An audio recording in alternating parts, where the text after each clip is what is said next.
नमस्कार दोस्तों, मैं सचिन जादव। आप देख रहे हैं स्टे नेशन। यहाँ मिलती है आपको देश दुनिया की तमाम बड़ी खबरें, वो भी सबसे पहले और सही अंदाज में। लेकिन उससे पहले आप हमें कमेंट बॉक्स में ये जरूर बताइए कि ये वीडियो आप कहाँ से देख रहे हैं। और अगर आपने अभी तक इस वीडियो को लाइक नहीं किया है तो लाइक कीजिए। और हाँ दोस्तों, सब्सक्राइब करना मत भूलिए, क्योंकि यहाँ मिलती है इम्पोर्टेंट न्यूज़ जो सबसे ज़रूरी है।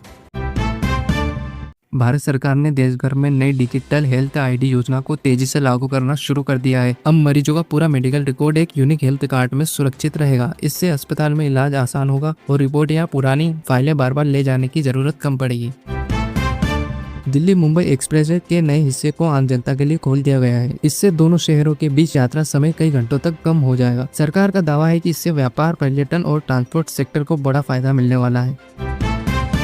भारतीय अंतरिक्ष अनुसंधान संगठन इंडियन स्पेस रिसर्च ऑर्गेनाइजेशन ने नए सैटेलाइट मिशन की तैयारी तेज कर दी है। यह मिशन मौसम की सटीक जानकारी और प्राकृतिक आपदाओं की निगरानी में मदद करेगा। वैज्ञानिकों का कहना है कि इससे किसान और आपदा प्रबंध एजेंसियों को काफी फायदा मिलेगा।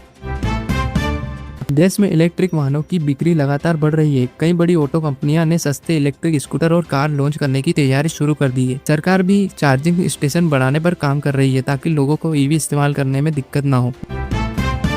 महाराष्ट्र और गुजरात के कई इलाके में भारी गर्मी के बीच बिजली की मांग रिकॉर्ड स्तर पर पहुंच गई है। बिजली मंत्रालय ने राज्यों को अतिरिक्त बिजली सप्लाई देने का फैसला किया है ताकि लोगों को लंबे कटौती का सामना न करना पड़े। भारत में सेमीकंडक्टर फैक्ट्री लगाने की प्रक्रिया तेज हो गई है। कई विदेशी कंपनियां भारत में निवेश बढ़ा रही है। विशेषज्ञों का मानना है कि इससे आने वाले वर्षों में लाखों नौकरियां पैदा होगी और भारत इलेक्ट्रॉनिक निर्माण का बड़ा केंद्र बन सकता है। उत्तराखंड में चारधाम यात्रा के दौरान श्रद्धालुओं की संख्या लगातार बढ़ रही है। प्रशासन ने सुरक्षा और ट्रैफिक व्यवस्था को और मजबूत किया है। यात्रियों को मौसम को देखते हुए सावधानी बरतने की, रजिस्ट्रेशन के बाद ही यात्रा करने की सलाह दी गई है। भारतीय रेलवे ने कई प्रमुख ट्रेनों में नई आधुनिक सुविधाएं जोड़ने का फैसला किया है। यात्रियों को बेहतर सीट, साफ कोच और तेज इंटरनेट सुविधा देने पर काम शुरू हो चुका है। रेलवे का लक्ष्य है यात्रा अनुभव को पहले से ज्यादा आरामदायक बनाना है। देश के कई राज्यों में मानसून पूर्व बारिश शुरू हो गई है। मौसम विभाग ने अगले कुछ दिनों में तेज आंधी और बारिश की संभावना जताई है। किसानों को फसलों की सुरक्षा के लिए जरूर कदम उठाने की सलाह दी गई है। केंद्र सरकार ने छोटे व्यापारियों और स्टार्टअप कंपनियों के लिए नए लोन और टैक्स राहत पैकेज पर काम शुरू किया है। इसका उद्देश्य युवाओं को नया कारोबार शुरू करने के लिए प्रोत्साहित करना और रोजगार के नए अवसर पैदा करना। भारतीय सेना ने सीमा क्षेत्र में हाईटेक निगरानी सिस्टम तैनात करना शुरू किया है। इसमें ड्रोन और आधुनिक कैमरों का इस्तेमाल किया गया है। अधिकारियों के मुताबिक इससे सीमाओं पर घुसपैठ रोकने और सुरक्षा व्यवस्था को मजबूत करने में मदद मिलेगी। देश में ऑनलाइन शिक्षा प्लेटफॉर्म का इस्तेमाल तेजी से बढ़ रहा है। कई राज्यों ने सरकारी स्कूल में स्मार्ट क्लास और डिजिटल पढ़ाई को बढ़ावा देने की नई योजना शुरू की है ताकि ग्रामीण क्षेत्रों के छात्रों को बेहतर शिक्षा मिले।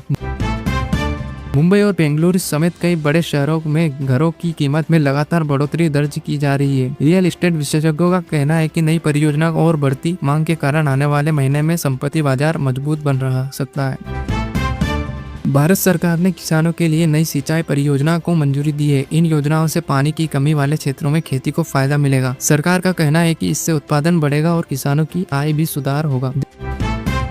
देश में एयरपोर्ट विस्तार परियोजना पर तेजी से काम चल रहा है। छोटे शहरों को हाईवे सेवा से जोड़ने के लिए नए रूट शुरू किए जा रहे हैं। इससे पर्यटन और स्थानीय व्यापार को बढ़ावा मिलने की उम्मीद जताई जा रही है। भारत में आर्टिफिशियल इंटेलिजेंस सेक्टर तेजी से बढ़ रहा है। कई भारतीय कंपनियां एआई आधारित तकनीक विकसित कर रही है। विशेषज्ञों का कहना है कि आने वाले समय में हेल्थ, शिक्षा और उद्योग में एआई का इस्तेमाल और तेजी से बढ़ सकता है। पंजाब और हरियाणा में गेहूं खरीदी का काम लगभग पूरा होने की ओर है। सरकार ने किसानों के खेतों में सीधे भुगतान भेजने की प्रक्रिया तेज कर दी है। मंडियों में रिकॉर्ड खरीद होने की खबर सामने आई है। देश के कई हिस्सों में पानी की कमी को देखते हुए वर्षा जल संरक्षण अभियान शुरू किया गया है। सरकार और सामाजिक संगठन लोगों को पानी बचाने और पुराने जल स्रोत को पुनर्जीवित करने के लिए जागरूक कर रहे हैं। भारतीय नौसेना ने हिंद महासागर क्षेत्र में अपनी निगरानी बढ़ा दी है। आधुनिक युद्धपोतों और समुद्री गश्ती विमानों लगातार तैनात किए जा रहे हैं। इसका उद्देश्य समुद्री सुरक्षा मजबूत करने और व्यापारिक मार्गों को सुनिश्चित करना है। देश भर में कई नए मेडिकल कॉलेज परियोजना को मंजूरी दी गई है। सरकार का लक्ष्य है छोटे शहरों में स्वास्थ्य सेवाओं को मजबूत करना और डॉक्टर की कमी को कम करना है। इससे स्थानीय छात्रों को मेडिकल शिक्षा के नए अवसर मिलेंगे।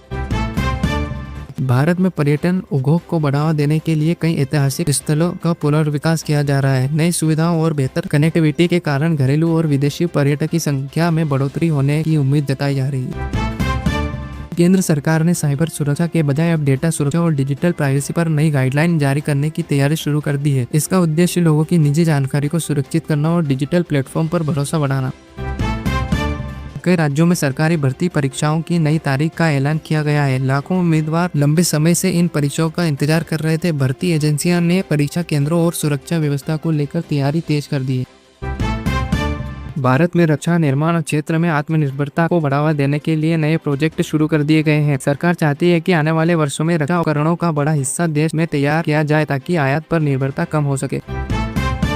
देश के बड़े शहरों में प्रदूषण कम करने के लिए इलेक्ट्रिक बसों और ग्रीन ट्रांसपोर्ट परियोजनाओं को बढ़ावा दिया जा रहा है। कई नगर निगम ने पुराने डीजल वाहनों को हटाकर नई पर्यावरण अनुकूल बसें चलाने की योजना बनाई है।